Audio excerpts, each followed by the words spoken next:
नमस्कार, प्रभा साक्षी के खास कार्यक्रम चाय पर समीक्षा में आप सभी का स्वागत है। आपके साथ मैं हूं अंकित सिंह और हमेशा की तरह इस कार्यक्रम में मौजूद हैं प्रभा साक्षी के संपादक नीरज कुमार दुबे जी। सर, आपका बहुत स्वागत है। धन्यवाद अंकित जी। और चूंकि चुनावी माहौल है, लगभग अक्टूबर के पहले या दूसरे सप्ताह तक 5 राज्यों में जो चुनाव है उसकी तारीखों का ऐलान हो सकता है। सर, लेकिन सबसे ज्यादा जो ध्यान है ना, वो हिंदी भाषी प्रदेशों पर है। राजस्थान, मध्य प्रदेश और छत्तीसगढ़, ये 3 ऐसे राज्य हैं जिनको हमेशा लोकसभा चुनाव का सेमीफाइनल माना जाता है। इन राज्यों के विधानसभा चुनावों को अगर देखें तो मध्य प्रदेश में भाजपा की सरकार है, राजस्थान और छत्तीसगढ़ में कांग्रेस है। वर्तमान की परिस्थिति क्या लग रही है? भाजपा का चेहरा तीनों ही राज्यों में क्या कमल ही रहने वाला है? और वसुंधरा शिवराज और रमन सिंह, इन तीनों का क्या होगा? देखिए, आपने कहा बहुत कि सारे एक साथ सवाल हो गए। जी, जी। नहीं, पहले तो आपने जैसे कि सेमीफ़ाइनल की बात कही है, तो अभी हम देखेंगे कि जिस तरह से जैसे ही चुनाव घोषित होंगे, तो सभी चैनल भी, सब मीडिया पे यही आएगा कि सत्ता का सेमीफ़ाइनल, सत्ता का सेमीफ़ाइनल। देखिए, सत्ता का सेमीफ़ाइनल कुछ होता नहीं है, सत्ता का सिर्फ फाइनल ही होता है, चाहे वो राज्य में हो, चाहे विधानसभा में हो। अब मैं थोड़ा-सा पीछे आपको ले जाता हूँ। अगर हम बात करते हैं 2019 का जो लोकसभा चुनाव था, उससे ठीक पहले 2018 के विधानसभा चुनाव यही तेलंगाना में हुए थे और मध्य प्रदेश, छत्तीसगढ़, राजस्थान और मिज़ोरम में हुए थे। हमने देखा था कि छत्तीसगढ़, मध्य प्रदेश और कांग्रेस, उसमें राजस्थान में कांग्रेस की सरकार बन गई थी। लेकिन अगर हम लोकसभा चुनाव में देखें तो मात्र 6 महीने का भी अंतर नहीं था। राजस्थान में पूरी 25 की 25 बीजेपी के पास आ गई थी, जबकि सरकार कांग्रेस की थी। छत्तीसगढ़ में सर्वाधिक सीटें बीजेपी के पास थी, जबकि नई नई कांग्रेस की सरकार बनी थी। मध्य प्रदेश में छिंदवाड़ा को छोड़कर सारी जो 28 सीट थी, 29 सीटें वहाँ पर, तो 28 बीजेपी के पास आ गई थी। और वो बीजेपी का अब तक का सबसे शानदार प्रदर्शन था मध्य प्रदेश में। क्योंकि हम उस समय जब बीजेपी के तत्कालीन जो प्रदेश अध्यक्ष थे जबलपुर से सांसद राकेश सिंह, जब हमने उनसे पूछा था कि कितना आपका अपना आकलन है, तो उन्होंने 20-21 के बीच में कहा था, लेकिन वो 28 पहुंच गए। तो ये दर्शाता है कि जो लोकसभा और विधानसभा के मुद्दे अलग होते हैं। हमारे को सत्ता का सेमीफाइनल किसी को नहीं मानना चाहिए। अब हम मान लें कि ठीक है, पंचायत चुनाव में इस पार्टी का बहुत अच्छा रहा, निगम चुनाव में इस पार्टी का बहुत अच्छा रहा, तो विधानसभा में भी अच्छा कर देगी, ऐसा होता नहीं है। मुद्दे सब जगह अलग होते हैं। सारे चुनाव ही फाइनल है। हाँ, सारे चुनाव ही फाइनल होते हैं।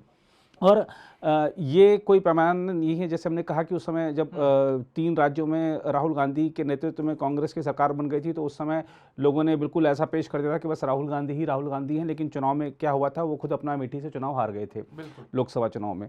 तो मुद्दे अलग होते हैं। और अगर हम बात करें ये जो राज्य हैं, जो अभी जो माहौल है, आप देखिए कि सबसे पहले हमको समझना होगा कि जो अभी चर्चाएं चल रही हैं, जैसे कि मध्य प्रदेश को लेकर कि वहाँ पर राहुल गांधी के, मैं बयान की बात कर लेता हूँ। राहुल गांधी ने कहा कि हम मध्य प्रदेश में, छत्तीसगढ़ में सरकार बना रहे हैं और राजस्थान में कांटे का मुकाबला है। देखिए, मध्य प्रदेश में जो आपको टीवी पे दिख रहा है, जो सोशल मीडिया पर दिख रहा है, आप सिर्फ उस पर मत जाइए, क्योंकि जो चुनाव प्रचार आजकल का है या जो आप देखते हैं मीडिया में, जो देखते हैं, ऐसे बहुत सारे प्रपंच राजनीतिक दलों की ओर से किए जाते हैं कि जनता दिग्भ्रमित हो जाए।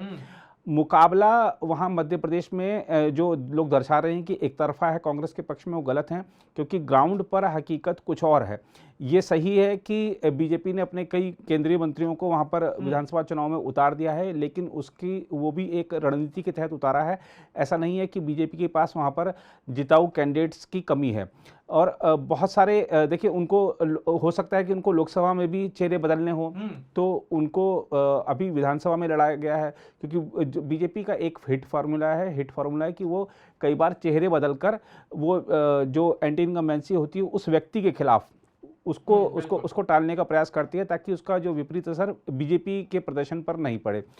उसके बहुत सारे मायने हैं। प्रत्याशियों का एक हम अलग से लेंगे, लेकिन अगर हम मध्य प्रदेश में एक चीज़ हमको और देखनी पड़ेगी कि पूरे देश में अगर बीजेपी का और आरएसएस का सांगठनिक ढांचा सबसे ज़्यादा कहीं मजबूत है, सबसे ज़्यादा अगर बीजेपी के और संघ के विस्तारक कहीं हैं, तो वो मध्य प्रदेश में है। तो मध्य प्रदेश बीजेपी के हाथ से चला जाएगा, ऐसा हम इसलिए नहीं कह सकते। आप देखिए कि पिछली विधानसभा चुनाव में भी कांग्रेस ने बड़े वादे किए थे और उस समय भी क्योंकि शिवराज सिंह चौहान और बीजेपी की सरकार, अगर उमा भारती को भी हम देख लें तो वो काफ़ी समय हो गया था वहाँ पर, तो 15 साल के 3 कार्यकाल हो गए थे बीजेपी की सरकार को, तो एंटी इनकम्बेंसी उस समय थी।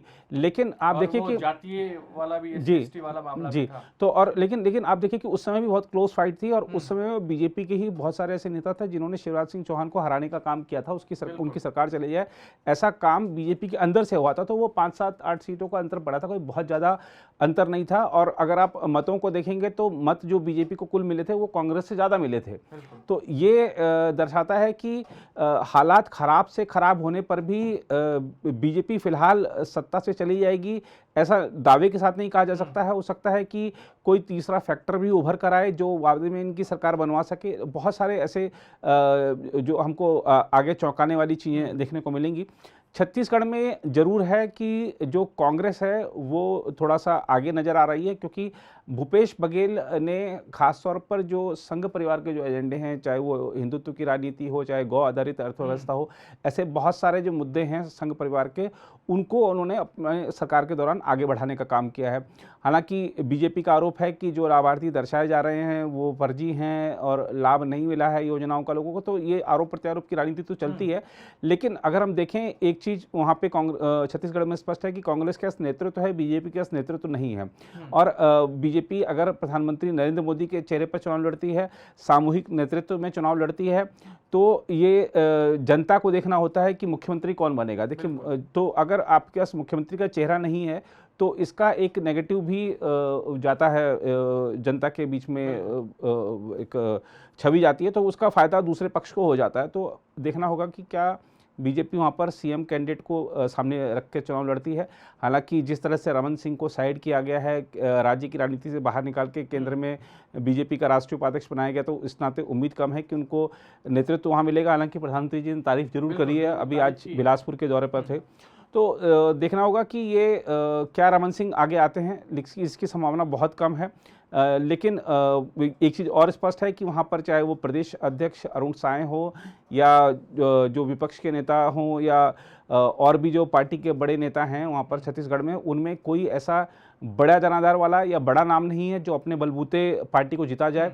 अब वो देखना होगा कि जो कैंडिडेट्स हैं वो कैसे सर्वसम्मति से उतारे जाते हैं, या अभी जिस तरह से चर्चाएं चल रही हैं कि बहुत सारे सांसदों को वहाँ भी चुनाव मैदान में उतारा जाएगा, तो बहुत सारे फैक्टर काम करेंगे। और ख़ास तौर पर घोषणा पत्रों को देखना होगा कि कौन सबसे ज़्यादा चीज़ों के फ्री के वादे करता है। और दूसरा, अभी जो मध्य प्रदेश और छत्तीसगढ़ और राजस्थान तीनों की राजनीति में धर्म का एंगल थोड़ा थोड़ा आना शुरू हुआ है, लेकिन अभी और उभार होना बाकी है। जब हम देखेंगे कि योगी आदित्यनाथ भी प्रचार में उतर चुके हैं या और जो हिंदूवादी नेता हैं वो प्रचार में उतर चुके हैं, देखना होगा। लेकिन एक चीज़ और हम स्पष्ट कर दें कि मध्य प्रदेश और छत्तीसगढ़ में, इन दोनों राज्यों में बीजेपी ने अपने देश भर के जो प्रमुख नेता हैं उनकी ड्यूटी ऑलरेडी लगा दी है। मैं अभी पिछले सप्ताह इसी सप्ताह लखनऊ में था, तो मैंने देखा कि वहाँ पे चाहे वो डिप्टी सीएम ब्रजेश पाठक हों, चाहे पूर्व उप मुख्यमंत्री दिनेश शर्मा हों, उन दोनों की ड्यूटी भी मध्य प्रदेश में लगी हुई है। और ऐसी बहुत सारे सांसदों की, विधायकों की ड्यूटी वहाँ पे लगा चुके हैं। जो गुजरात के जो विधायक हैं अधिकांश की ड्यूटी इस समय मध्य प्रदेश में लगी हुई है। तो और जातिगत आधार पर उनकी ड्यूटी लगाई गई कि वो जिस समुदाय से आते हैं उनकी बहुलता वाले विधानसभा क्षेत्रों में, और क्योंकि उनको अभी अपने चुनाव को जीतने का अनुभव भी है, तो कैसे वो चाहे सोशल मीडिया के माध्यम से प्रचार को गति दे पाएँ या और भी तमाम रणनीति में किस तरह से भागीदारी कर सकते हैं, तो ये वहाँ पर सबकी ड्यूटी लगा दी गई है। और हमने देखा कि अभी हाल ही में राजस्थान के लिए भी नियुक्तियां शुरू कर दी हैं, जैसे कि अभी रमेश बिदुड़ी जी जी।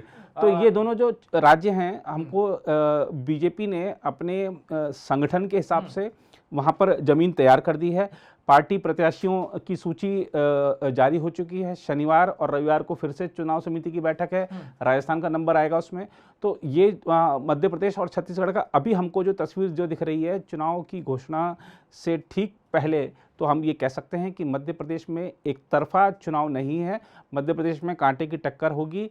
और अभी कांग्रेस की सूची आने देखिए बीजेपी की सूची आई, बीजेपी की सूची आने के बाद बवाल नहीं हुआ है, है ना, बवाल नहीं हुआ है। ये जरूर है कि कुछ नेताओं ने कहा कि मेरा विधानसभा चुनाव लड़ने का मन नहीं था, लेकिन मैं फिर भी बेमन से लड़ रहा हूँ, है ना, बवाल नहीं हुआ है कुछ सूची लेके। लेकिन कांग्रेस की सूची आने पर बवाल होने की उम्मीद है, और अगर बवाल हुआ तो उसका नुकसान कांग्रेस को उठाना पड़ेगा। ऐसे ही छत्तीसगढ़ में, क्योंकि जब सत्तारूढ़ पार्टी होती है उसकी सूची आने पर बवाल होता है। अब जैसे बीजेपी की वहाँ पर आ गई है सूची छत्तीसगढ़ में, कुछ एक सूची पहली सूची आ चुकी है, लेकिन कोई बवाल नहीं हुआ है वहाँ पर। तो ये देखना होगा कि कांग्रेस की सूची कैसे आती है, क्या वहाँ पर सबको साथ लेकर, और कई गुट हैं कांग्रेस के, हम छत्तीसगढ़ में भी देख सकते हैं, मध्य प्रदेश में देख सकते हैं, क्या सभी गुटों को के नेताओं को अपने अपने समर्थकों को टिकट दिलाने में कामयाबी मिलती है। ये भी बहुत बड़ी एक चुनौती है कांग्रेस के लिए।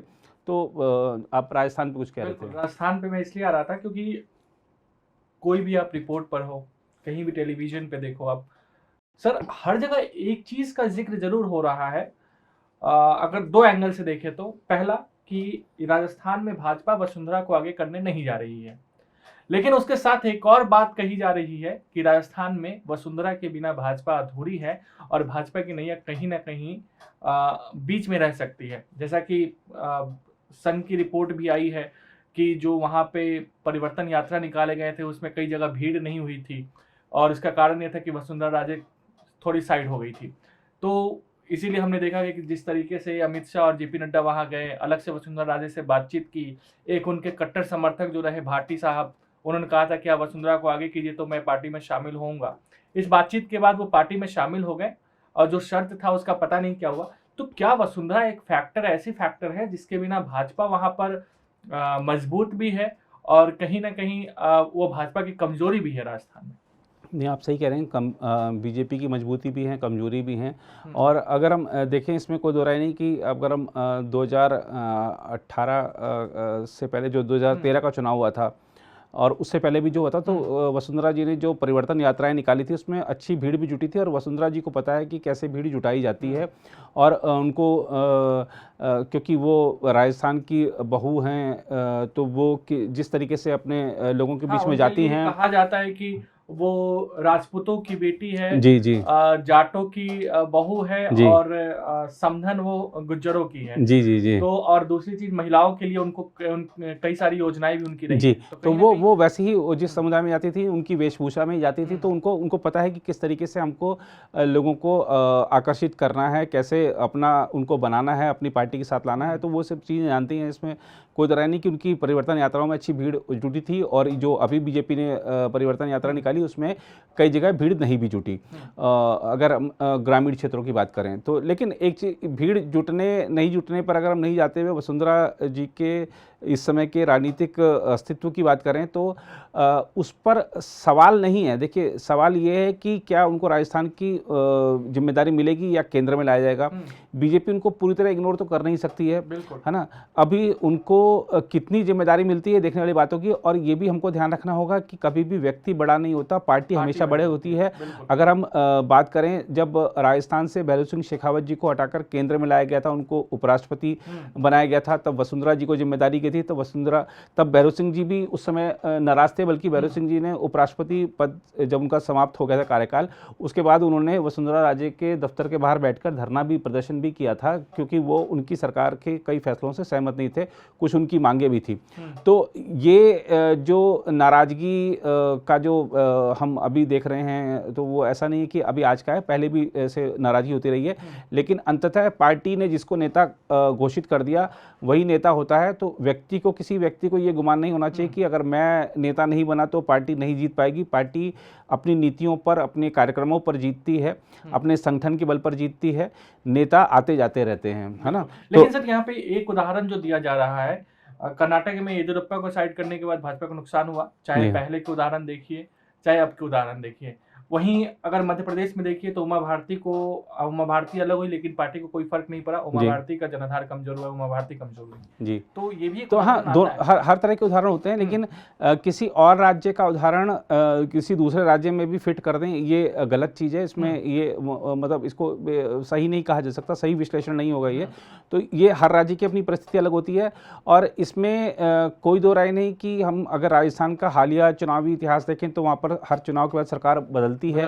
उस नाते इस बार बीजेपी की बारी है, लेकिन ऐसा भी नहीं है कि ये फार्मूला हमेशा वो हो ही। हमने देखा कि किस तरह से उत्तराखंड में ये फार्मूला जो था वो नहीं चला।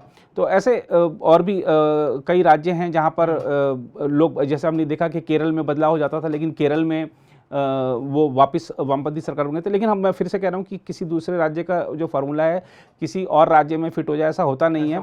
लेकिन फिर भी क्या होता है, अति आत्मविश्वास में कोई पार्टी नहीं आती। हमने देखा कि किस तरीके से बीजेपी ने वहाँ पर घंटों मंथन किया है जयपुर में। चाहे आपने बताया कि किस तरीके से वसुंधरा राजे से पहले मुलाकात हुई, बहुत सारे नेताओं से अलग अलग बातचीत हुई, सामूहिक रूप से भी बातचीत हुई।